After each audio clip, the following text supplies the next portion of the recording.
Olá! Já pararam para pensar que a forma como contamos uma história sobre o passado pode mudar completamente as leis que temos hoje? Pois é, a história não é só um amontoado de fatos antigos. Na verdade, é o argumento que usamos para justificar o nosso presente. E acreditem, no mundo do direito, essa ligação é absolutamente tudo.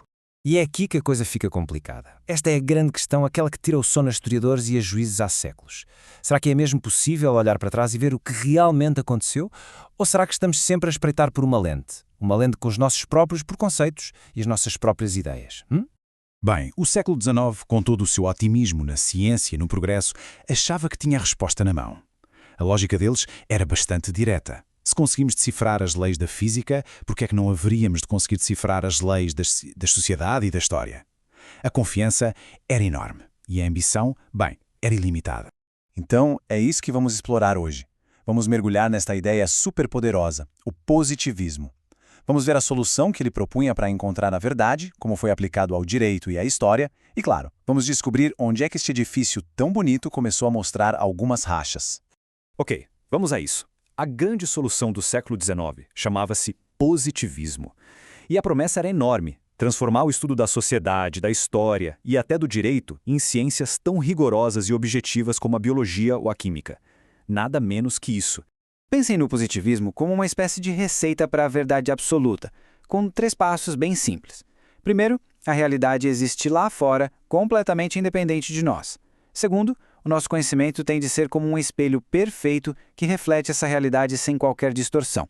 E o terceiro passo, talvez o mais importante de todos, para manter esse espelho bem limpo, temos que separar os fatos dos nossos valores pessoais. O cientista, o historiador ou o jurista seria apenas um técnico imparcial. Simples, não é? E olhem, esta citação do sociólogo Emil Durkheim resume a ideia na perfeição. Para sermos científicos, tínhamos de tratar os fenómenos sociais, o amor, o crime, a própria lei, não como experiências humanas cheias de significado, mas como coisas, como se fossem objetos frios que podíamos medir e analisar à distância sem nos envolvermos.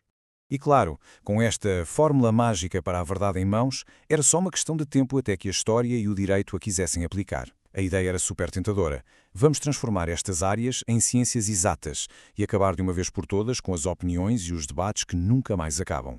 Na história, o grande nome por trás disto foi Leopold von Ranke. A missão dele era clara.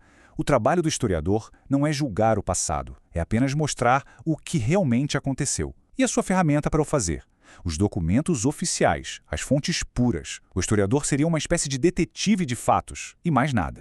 E o paralelo com o direito é simplesmente perfeito. Vejam só, onde o historiador tinha o documento oficial, o jurista tinha o quê? A lei escrita, o código. O método, uma análise fria, literal, quase mecânica. O objetivo do historiador era descobrir o que realmente aconteceu, enquanto que do jurista era descobrir o que a lei realmente diz. Ambos se viam como máquinas de processar informação, e não como seres humanos que interpretam. Mas esta ideia de um espelho perfeito, será que funciona mesmo na prática? A promessa de uma objetividade total é fantástica, mas a realidade, como quase sempre, é um bocadinho mais confusa do que isso. E esta é a pergunta que deita tudo por terra. E se o historiador ou o jurista não estiver a segurar um espelho, mas sim a pintar um quadro? E se a sua própria perspectiva, as suas escolhas, a sua linguagem, e se tudo isso fizer inevitavelmente parte do resultado final? E os problemas são sérios, acreditem. Primeiro, esta abordagem ignora uma coisa básica. Nós não somos máquinas. A forma como vemos o mundo influencia aquilo que estudamos. Segundo, a neutralidade total é um mito. O historiador tem de escolher que documentos vai ler, que partes da história vai contar. Cada escolha é por si só uma interpretação. E terceiro, talvez o maior perigo de todos, o chamado presentismo. É quando olhamos para o passado com os olhos do presente e acabamos por ver apenas um reflexo de nós mesmos, perdendo toda a riqueza e a diferença daquela época. Ok, então se o espelho da objetividade perfeita está partido, o que é que nos resta? Desistimos tudo? Não, de maneira nenhuma. A crítica não nos deixa no escuro. Pelo contrário, ela mostra-nos um caminho muito mais interessante e honesto para entender como construímos o conhecimento. O historiador do direito português Antônio Manuel Espanha explica isto de uma forma brilhante. Ele diz que os eventos históricos não estão simplesmente ali, à espera de serem descobertos. Eles são construídos pelo historiador, através da seleção de fontes, da ênfase que dá a certas coisas, da narrativa que cria. O historiador não é um espelho passivo, é um arquiteto ativo. E a Espanha também aponta para o grande perigo disto. Quando usamos o presente como o nosso único mapa, o passado transforma-se numa caricatura. Falamos de Estado na Idade Média ou de família na Roma Antiga, como se fossem exatamente a mesma coisa que hoje. Mas não são. E ao fazermos isso, perdemos aquilo que tornava essas épocas tão únicas e diferentes. Mas não pensem que isto é só um debate académico puerento. Estas ideias do século XIX estão bem vivas e continuam a moldar a forma como o direito é ensinado e praticado todos os dias. Pensem, por exemplo, nas introduções históricas que encontramos em quase todos os manuais de direito.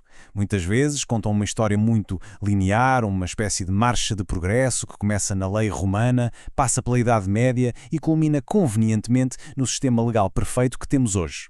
Isto, meus amigos, é o positivismo em ação. E qual é a consequência disto tudo?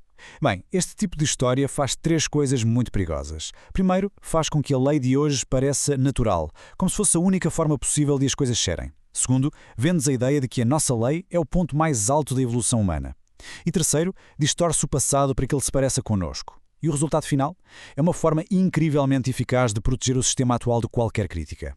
Afinal, se ele é natural e é o pico da evolução, quem somos nós para o questionar, certo? Portanto, a grande lição aqui é esta. Perceber o legado do positivismo não é só falar sobre história. É ganhar uma ferramenta crítica fundamental. É aprender a ver o que está escondido por trás dos argumentos legais e a questionar qualquer história que nos diga que a lei é algo fixo, natural e que não pode ser mudado. E isto deixa-nos com uma pergunta final. Uma pergunta bem desafiadora. Se abandonarmos a certeza confortável da verdade objetiva, se reconhecermos que a história é uma construção e que o direito é sempre uma interpretação, o que é que isso significa para o nosso ideal de justiça? Será que torna essa busca inútil? Ou, pelo contrário, será que a torna ainda mais importante, mais urgente, do que nunca? Fica a reflexão.